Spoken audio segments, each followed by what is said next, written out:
ಬಹುತೇಕ ಖಚಿತ. ಇನ್ನೇನು ಕೆಲವೇ ಹೊತ್ತಿನಲ್ಲಿ ಸುಮಾರು 5 ಗಂಟೆ ಸುಮಾರಿಗೆ ಕುಮಾರಸ್ವಾಮಿ ಮಂಡ್ಯದಿಂದ ಸ್ಪರ್ಧೆ ಮಾಡ್ತಾರೆ ಅನ್ನೋದರ ಬಗ್ಗೆ ಅಧಿಕೃತವಾಗಿ ಕುಮಾರಸ್ವಾಮಿ ಅವರೇ ತಿಳಿಸಲಿದ್ದಾರೆ. ಇವತ್ತು ಕುಮಾರಸ್ವಾಮಿ ಅವರು ಬಹಳ ಪ್ರಮುಖವಾಗಿ ಆ ಮಹತ್ವದ ಮೀಟಿಂಗ್ ಅನ್ನು ನಡೆಸಿ ಮಾಧ್ಯಮದ ಮುಂದೆ ಹೇಳ್ತಾ ಇದ್ರು, ಹಾಸನದಿಂದ ಪ್ರಜ್ವಲ್ ರೇವಣ್ಣ ಸ್ಪರ್ಧೆ ಮಾಡ್ತಾರೆ, ಕೋಲಾರದಿಂದ 3 ಜನ ಆಕಾಂಕ್ಷಿಗಳಿದ್ದಾರೆ, 5 ಗಂಟೆ ಹೊತ್ತಿಗೆ ಅದು ಕೂಡ ಫೈನಲ್ ಆಗುತ್ತೆ. ಇನ್ನು ಮಂಡ್ಯ ಲೋಕಸಭಾ ಕ್ಷೇತ್ರದ ಬಗ್ಗೆ ಮಾಜಿ ಶಾಸಕರ ಜೊತೆಯಲ್ಲಿ ನಾವು ಚರ್ಚೆಯನ್ನು ಆಲ್ರೆಡಿ ಮಾಡಿ ಆಗಿದೆ. ಯಾರು ಸ್ಪರ್ಧೆ ಮಾಡ್ತಾರೆ ಅನ್ನೋದ್ರ ಬಗ್ಗೆಯೂ ಕೂಡ 5 ಗಂಟೆ ಸುಮಾರಿಗೆ ಹೇಳ್ತಾರೆ. ರಾಜಕೀಯವಾಗಿ ಜನ್ಮವನ್ನ ಕೊಟ್ಟಿದ್ದು ನನಗೆ ರಾಮನಗರ, ಆದರೆ ಅದನ್ನ ಹೊರತುಪಡಿಸಿದ್ರೆ ಮಂಡ್ಯ ನನಗೆ ಎಲ್ಲವನ್ನ ಕೊಟ್ಟಿದೆ. ಹಾಗಾಗಿ ನಾನು ಇನ್ನೇನು ಕೆಲವೇ ಹೊತ್ತು ಅಂತ ಹೇಳಿದ್ರೆ 5 ಗಂಟೆ ಸುಮಾರಿಗೆ ಕುಮಾರಸ್ವಾಮಿ ಅವರು ತಿಳಿಸ್ತಾರೆ, ರಾಜಕೀಯ ಜನ್ಮ ಕೊಟ್ಟಿದ್ದು ರಾಮನಗರ, ಆದರೆ ರಾಜಕೀಯ ಶಕ್ತಿ ಕೊಟ್ಟಿದ್ದು ಮಂಡ್ಯದಲ್ಲಿ ಪಕ್ಷ ನೆಲಕ್ಕಚ್ಚಿದೆ, ಅದನ್ನ ಪುಟಿದೇಳಿಸಬೇಕಾಗಿದೆ. ಮಂಡ್ಯ ಸ್ಪರ್ಧೆ ಬಗ್ಗೆ ಸುಳಿವನ್ನು ಕೊಟ್ಟಿದ್ದಾರೆ ಕುಮಾರಸ್ವಾಮಿ. ಮಂಡ್ಯ ಶಾಸಕರು ಪ್ರಮುಖರದು ಒಂದು ಸಭೆ ಇವತ್ತು ಕರೆದಿದ್ದೇನೆ, ಕೋಲಾರದ್ದು ಕರೆದಿದ್ದೇನೆ.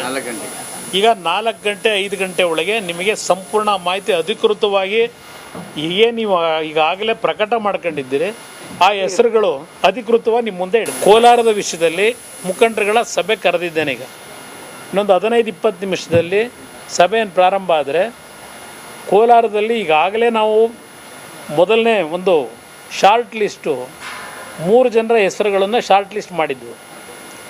ಅದರಲ್ಲಿ ನಮ್ಮ ಈಗಿನ ಹಾಲಿ MLA ಏನಿದ್ದಾರೆ ನಮ್ಮ ಸಮೃದ್ಧಿ ಮಂಜುನಾಥ್ ಅವರು ಮತ್ತು ನಮ್ಮ ಬಂಗಾರಪೇಟೆಯ 2 ಬಾರಿ ಕಡಿಮೆ ಅಂತರದಲ್ಲಿ ಚುನಾವಣೆಯಲ್ಲಿ ಪರಾಜಿತರಾದಂಥ ಮಲ್ಲೇಶ್ ಬಾಬು ಅವರು ಮತ್ತು ನಮ್ಮ ದೇವನಹಳ್ಳಿಯ ಮಾಜಿ ಶಾಸಕರು